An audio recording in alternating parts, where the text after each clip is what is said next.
I have 20 years of experience with the Volvo Pentas, so if you have any questions or would like me to do a video on something, just let me know in the comments section.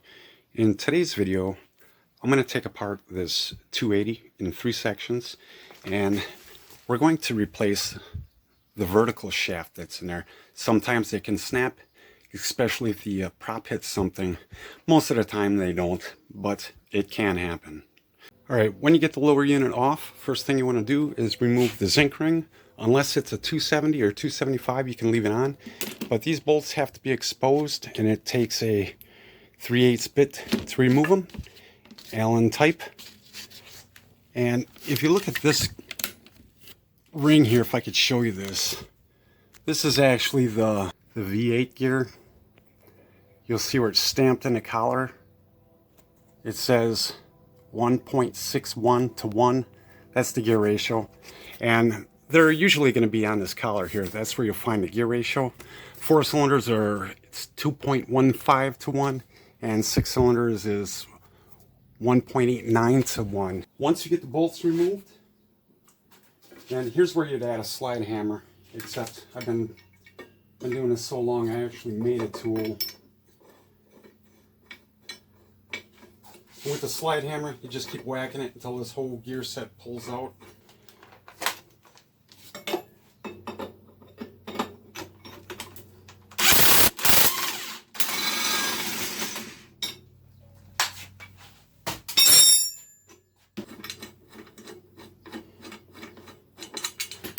This tool really makes life easy. It's pretty simple too.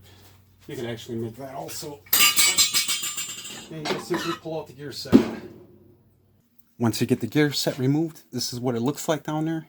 This is a 15/16 nut, and you'll notice there's a washer that's been bent over a slot. That's to keep it from loosening. It's a keeper. You'll have to do that when you reinstall the new vertical shaft. So all you need is a 15/16 wrench, and then we have to find a way to hold the vertical shaft from spinning. Alright, this vertical shaft is not broke. Pretend it is. It won't matter. In either case, you got to keep this shaft from spinning to get that nut loose. So you're going to have to clamp a vice grips on here. Now, because this is not broke, I don't want any marks on the shaft. Okay, so I made a special tool to put on there, and all I did was I took the coupler.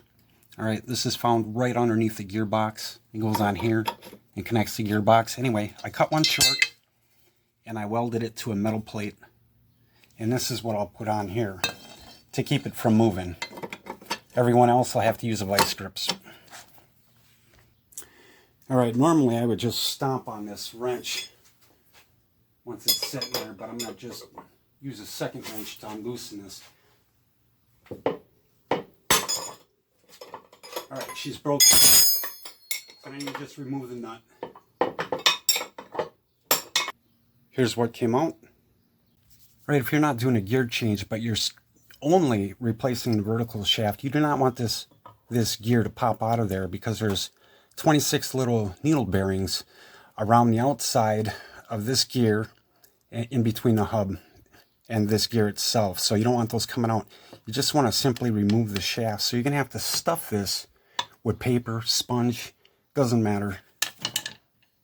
Alright, I ended up stuffing a towel in there, and the easiest way to get this shaft out is, I used to have a tool for the bottom that was just way too hard, is you just have to shock the gear set from the shaft.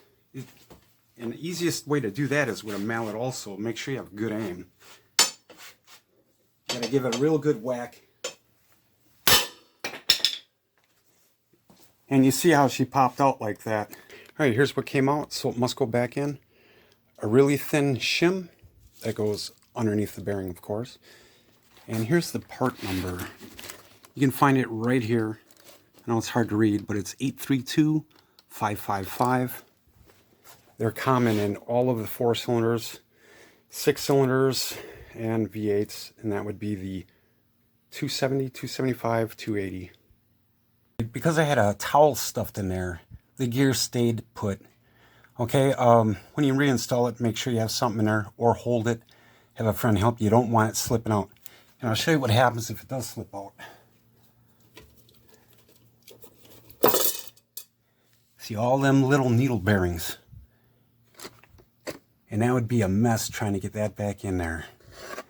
Alright, here's what the smaller gear looks like removed. The needle bearings sit right around here. And as you'll see, this part slips right on there. There's no bearings in between the two. It's just a tapered shaft. And you'd be surprised how it sticks. But without hitting it with a mallet just to shock it, it will not come out. I tried using a tool to pry on this bottom here. It was just a pain. I was in this for the lower gear set. There's no chips in the teeth. That's nice. There's worth a little bit of money. So I'm not going to put this alt drive back together, but simply with this gear still in place, you just do everything reverse.